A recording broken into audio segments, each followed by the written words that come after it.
Hej, og velkommen til dagens kemi. I dag der skal vi lave bioetanol. Kom.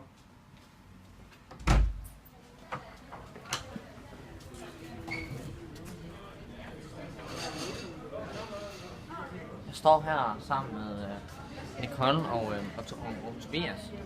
Hvad laver I, Nicole og Tobias? Det der sker, det er, at vi er ved at tilsætte stivelse, som vi så senere skal have nedbrudt med enzymer til vores bioetanol. Det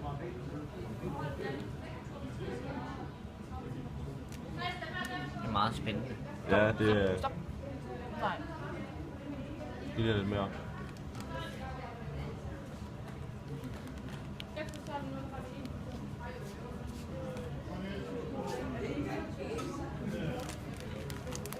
Hvorfor gør du det? Fordi at vi skal have stivelsen, som vi så kan lave til en væskeblanding, som vi så senere kan tage til gære, så vi får noget alkohol. Men gæren skal have noget at nære på, så vi skal også have nedbrudt til sukker. Så tilsætter vi så 500 ml vand. Så man passe meget på med. Det går galt. Det kan have farlige konsekvenser.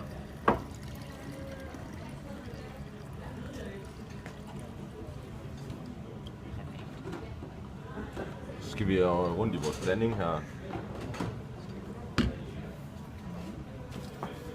Og så derefter så skal det sættes i vandbad for at bibeholde 60 grader, hvor stivelsen arbejder optimalt. Og når den så er i vandbad, så skal der tilsættes enzymerne Thermaryl og AMG 300 for at nedbryde den. For at nedbryde den stivelse, vi er kommet i. Så holder vi blandingen på cirka 60 grader under hele processen. Ja. Fordi det er der enzymer, der arbejder bedst.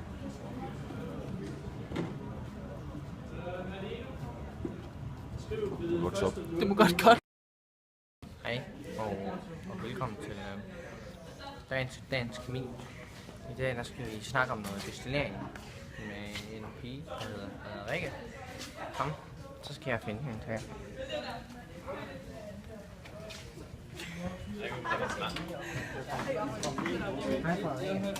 Kan du forklare os lidt om destillering?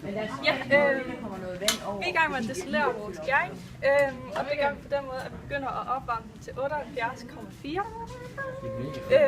Hvor etanolen så begynder at fordampe og ryger igennem det her rør, hvor den så igen bliver afkølet og bliver til en vandig væske, som kommer ned i den her lille kolbe. Vi kan så ikke gøre helt for, at der også kommer noget. Ja. Hej, og velkommen til kemi. Og nu skal vi se på, hvordan man laver en densitetsmåling af en destillation. Her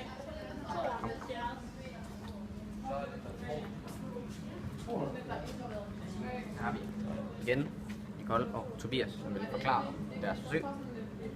Ja, vi er ved at tage massefylden af vores destillering, og det gør vi ved hjælp af et pygnometer, som er sådan en lille fætter her. Og der står et tal øverst. Her der står der 387.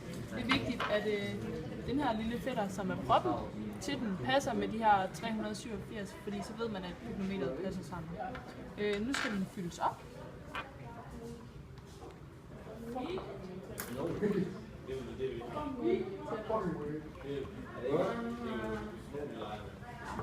Og den skal fyldes helt op, nærmest som den skulle være over, som den har gjort her.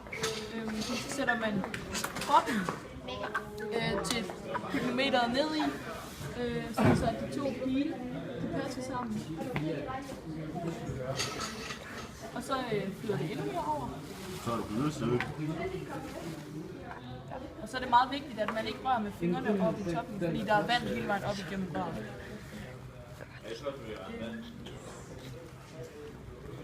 Og så vejer man den og får en vægt på den, og så har man bestemt massefylden ved at tage vægten af det fyldte pygnometer minus vægten af det tomme pygnometer. Og så fordi at den her har en fast volumen, så på den måde kan vi udregne densiteten.